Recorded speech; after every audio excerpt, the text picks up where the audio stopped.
I did discuss this in my most recent weekly news video, but it's such a crazy announcement statement from Baseball Card Exchange, and it's quite old that I think it needs to be talked to further in its own video. It's such a shocking announcement. I don't get it, and we need to chat about it. Let's get into it.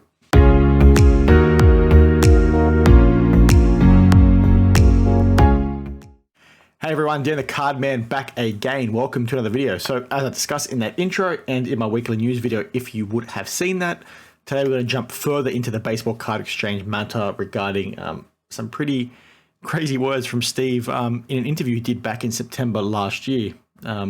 Absolutely crazy, so let's get cracking. Sorry I had to cut the video there. Something went wrong with my OBS, but let's get into the Baseball Card Exchange issue because this is the big thing within the week. This caught me completely off guard.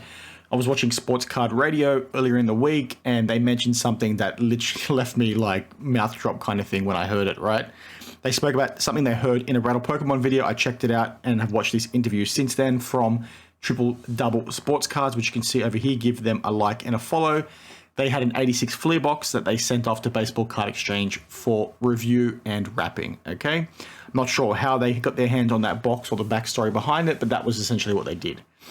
Now, it goes through the review. I'm not going to play the video. Please go check it out yourself. The link will be down in the description below.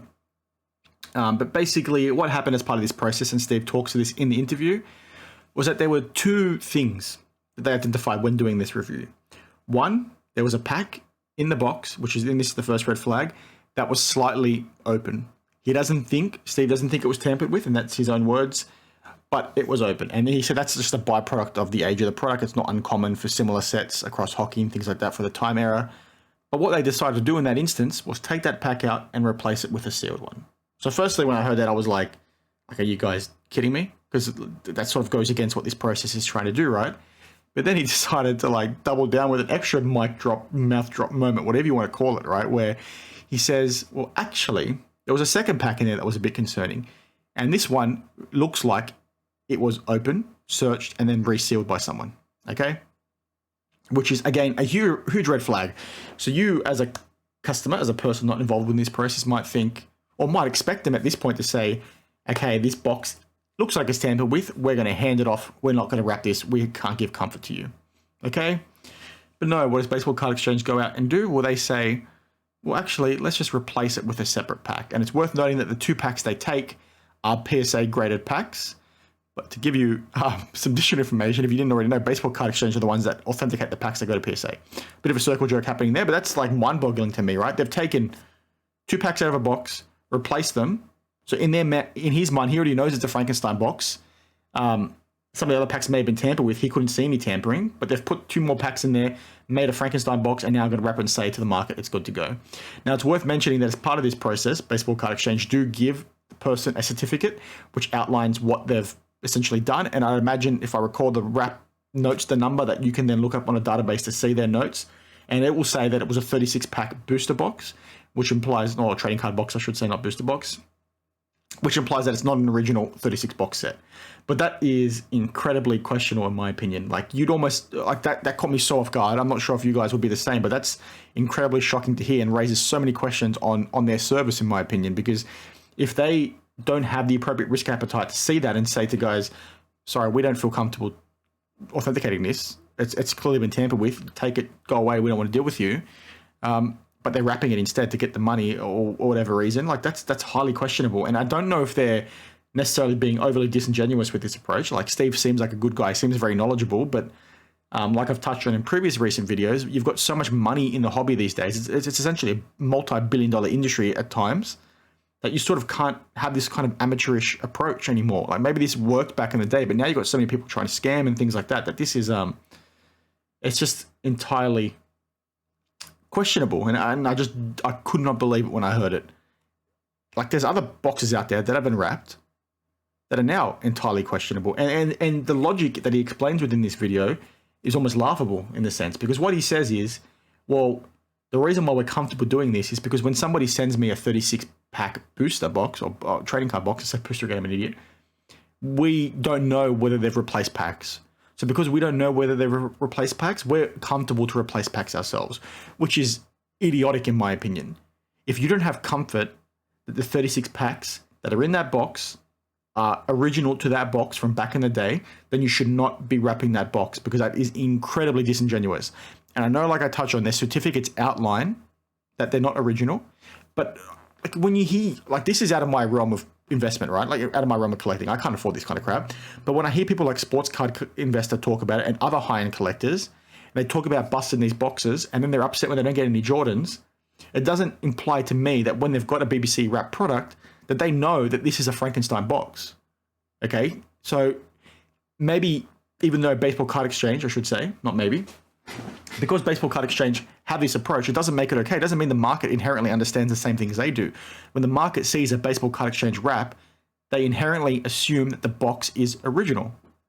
And that might be wrong or not, but it's the onus falls on Baseball Card Exchange to do the right thing, to maintain their level of risk appetite, right? To maintain their level of standard.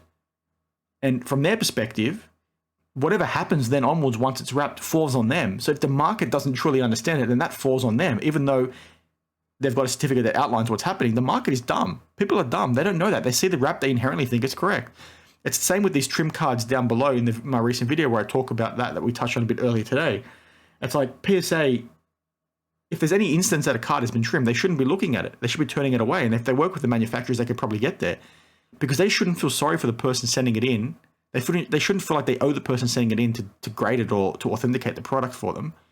If they don't meet your level of risk, you shouldn't be touching it. And Baseball Card Exchange isn't, and to be fair, this is not surprising from Baseball Card Exchange for me. If you go back to the whole Logan Paul debacle, I touched on a video where I basically built out a flowchart, leveraged my external audit experience from what I look at real world examples at banks and insurers, and you might say that's a completely different industry, which is fair. But what you need to understand is looking at these processes for reviews and things like that across many different supply chain elements is the same. You have key elements. They are essentially all built around maintaining a certain level of risk appetite. Okay, you have a threshold in place, and if you can't get to that threshold, you have controls in place that say to you, okay, we don't feel comfortable doing this, we're going to step away, or we need to go through a different process to get more eyes on this one thing to get comfort that what we're doing is correct.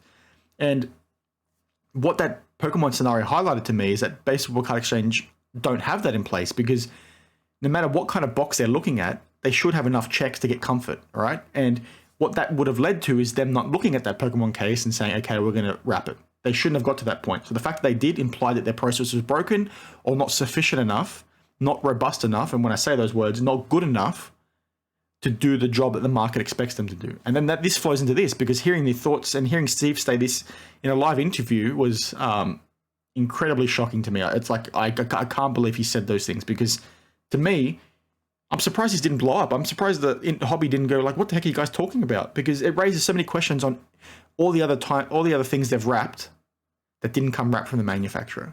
Because he's basically just said, all packs that come through, all boxes that come through in a 36-pack box, we don't know if they've been tampered with. We can't tell. We can't prove whether those packs belong to that box. So we're just going to do it ourselves. We're going to replace packs ourselves. Like, that's mental.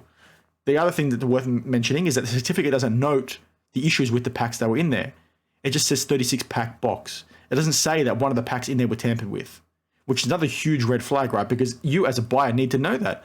Because if a pack was removed because it was tampered with, you don't want to buy that box, because what if old mate Steve missed that another pack was tampered with? Like, what? That needs to be flagged. The fact that it's not flagged is incredibly disingenuous. I don't know if it's intentional on their part or not. Like, I'm not going to put that on Steve because I don't know him. He seems like a good guy. By all reports, he's a good guy. But it just goes back to the amateurish nature of the hobby, right? Like, you had people doing things 10, 15 years ago when not a whole lot of money was at stake. Whereas now there's so much money. It's billions of dollars, right? You can't let these things slide. You need to be robust. You need to be as black and white as possible. And I know I'm ranting right now, but this is ridiculous. You've got packs being removed, okay?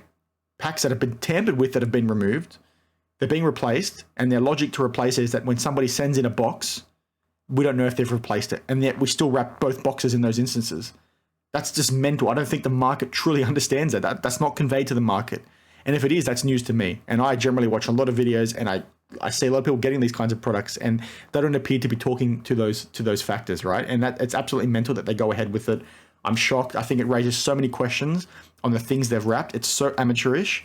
Me personally, if I had something like that, and like I said earlier, it's not in my realm of possibility to get this sort of stuff, but if I owned this kind of product from them, or own something wrapped by them, I'd be feeling very queasy right now. I'd be trying to offload that as fast as possible because it's just a joke. It's just, I'm like almost lost for words, and I'm really keen to get your thoughts down in the comments below as to what you think about this, because I just think it's a shit show in general. And basically it tells me that whatever's wrapped by them isn't worth a dollar. Like this, how can you have those kinds of questions and still feel comfortable to wrap it? Like I said earlier, they should be taking those boxes, not wrapping these kinds of boxes. Just authenticate the packs, because this is just ridiculous. It's just beyond ridiculous, and it's just mind-boggling. So apologies for the ramble there, but there's a few points I just wanted to talk through. So it is what it is. Thanks for watching. Let me know your thoughts down in the comments below. Absolutely mental. I'm shocked. I'm like lost for words. Thanks for watching, guys. Always enjoy your comments down below, so please leave some. I love chatting with you all. Hope you liked the video, and as always, I'll see you in the next one. Cheers.